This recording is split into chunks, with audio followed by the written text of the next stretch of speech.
मालेगाव तालुक्यातील डोंगराळे गावात 3 वर्षीय चिमुरडीवर अत्याचार करून तिची निर्घृण हत्या केल्याची घटना घडली होती।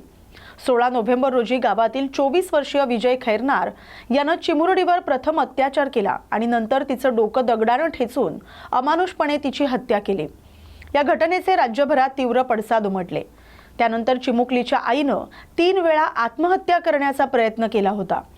या अत्याचार प्रकरणी नांदगाव विधानसभा मतदारसंघाचे आमदार सुहास कांदे यांनी विधानसभेत लक्षवेधी मांडले। लक्षवेधीच्या माध्यमातून आवाज उठवत आरोपीला फाशीची शिक्षा देण्याची त्यांनी मागणी केली। मालेगावच्या डोंगराळे बालिका अत्याचार आणि खून प्रकरणी नागपूर अधिवेशनात हे प्रकरण पोहोचले। नांदगावचे शिवसेना आमदार सुहास कांदे यांनी लक्षवेधीच्या माध्यमातून आवाज उठवत खटला फास्ट ट्रॅक कोर्टात चालवून आरोपीला 1 महिन्याच्या आत फाशीची शिक्षा देण्याची मागणी केली। हा प्रश्न मांडताना सुहास कांदे चांगलेच आक्रमक झाले होते। सुहास कांदे म्हणाले, मी मुलीचा बाप आहे, इथे प्रत्येक जण मुलीचा बाप आहे। आम्हाला मालेगाव प्रकरणी उत्तर हवंय। मालेगावच्या डोंगराळे गावात 3 वर्षाच्या चिमुरडीवर विजय खैरनार या नराधमानं अत्याचार करून तिचा खून केला आणि खून केल्यानंतर तिला झाडाझुडपात फेकून दिलं। ती बेपत्ता आहे म्हणून पोलीस स्टेशनमध्ये गुन्हा दाखल झाला आणि त्यानंतर हा नराधम पोलिसांसोबत त्या मुलीला शोधायला फिरत होता। या 3 वर्षांच्या मुलीचा मृतदेह सापडल्यानंतर पोलिसांनी ताबडतोब त्याच दिवशी त्या नराधमाला अटक केली। अटक केल्यानंतर मी आणि माझी पत्नी चिमुरडीच्या कुटुंबाला भेटायला गेलो। तेव्हा आम्हाला कळलं की त्या चिमुरडीची आई फक्त 23 वर्षांची आहे। तिने आतापर्यंत 3 वेळा आत्महत्येचा प्रयत्न केलाय। अत्यंत प्रतिकूल परिस्थितीत ते लोक जगत आहेत। इथं बसलेल्या प्रत्येकाला बहीण किंवा मुलगी असेल, 3 वर्षाच्या मुलीवर बलात्कार करायचा, तिचा खून करायचा, झाडाझुडपात फेकून द्यायचं आणि ताठ मानेनं त्या गावात पोलिसांसोबत फिरायचं। या राज्यात कायद्याची भीती राहिली आहे की नाही, असा संतप्त सवाल कांदे यांनी उपस्थित केलाय। आमदार कांदे यांच्या लक्षवेधीवर उपमुख्यमंत्री एकनाथ शिंदे यांनी उत्तर देत अलीकडच्या काळात राज्यात लहान मुलींवर बलात्कार आणि खून करण्याच्या घटनांमध्ये वाढ झाल्याची कबुली दिली आहे। मालेगावच्या डोंगराळे येथील घटना ही अतिशय गंभीर असून मुख्यमंत्री आणि आम्ही बसून खटला फास्ट ट्रॅक मध्ये चालवून आरोपीला फाशीची शिक्षा देण्यासाठी सरकार प्रयत्न करणार असल्याचं सांगितलंय। चला अध्यक्ष महोदय, लक्षवेधी क्रमांक 3 मंत्री महोदय वितरित केल्याप्रमाणे अध्यक्ष महोदय, हा जो मी विषय मांडतोय सभागृहामध्ये अत्यंत संवेदनशील आहे।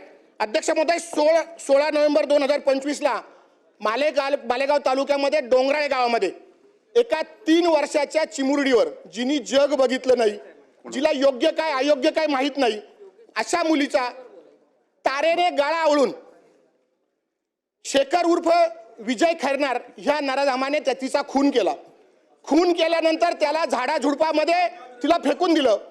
अध्यक्ष महोदय, ज्या वेळेस ती बेपत्ता आहे म्हणून पोलीस स्टेशन मध्ये गुन्हा दाखल झाला आणि ज्या वेळेस गुन्हा दाखल झाल्यानंतर अध्यक्ष महोदय पोलीस तपासाला आले।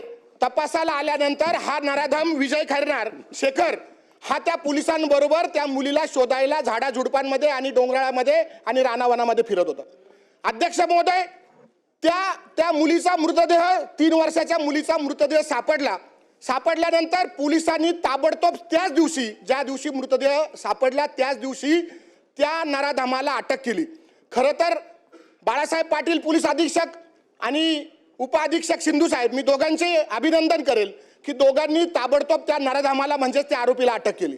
अध्यक्ष महोदय, अटक केल्यानंतर ज्या वेळेस माझी पत्नी अंजुम कांदे आणि आम्ही ज्यावेळेस त्या मुलीच्या आईला भेटायला गेलो, 23 वर्षाची त्या मुलीची, 3 वर्षाच्या मुलीची आई, फक्त 23 वर्षाची, तिने आत्महत्येचा 3 वेळा प्रयत्न केला। अत्यंत प्रतिकूल परिस्थितीमध्ये ते लोक जगणार आहे। अध्यक्ष महोदय, माझी आपल्याला नम्र विनंती आहे, इथे जे सभासद सदस्य जितके बसलेत, मला वाटतं प्रत्येकाला बहीण किंवा मुलगी असेल।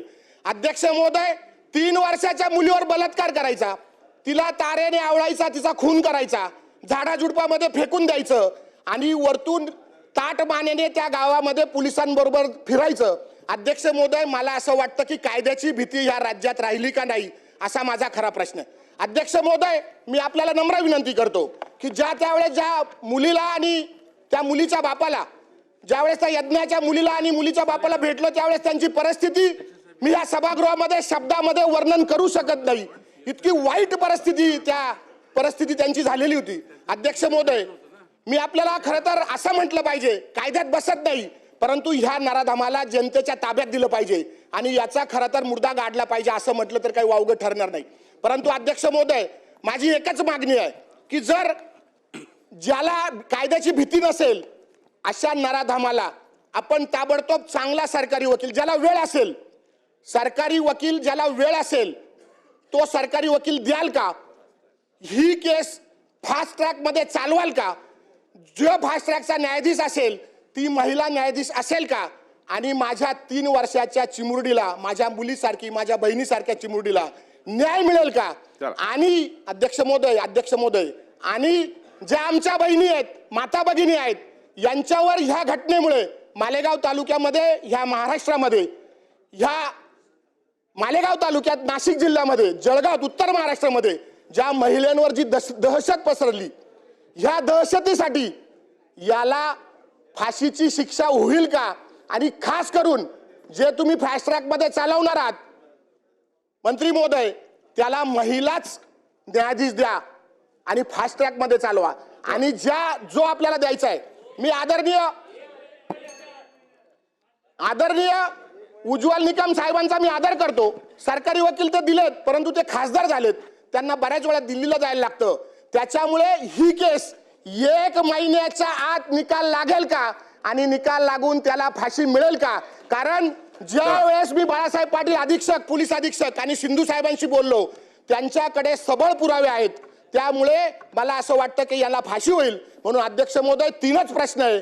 फास्ट ट्रॅक मध्ये चालेल का? महिला न्यायाधीश असेल का? आणि 1 महिन्याच्या आतमध्ये त्याचा निकाल लागेल का?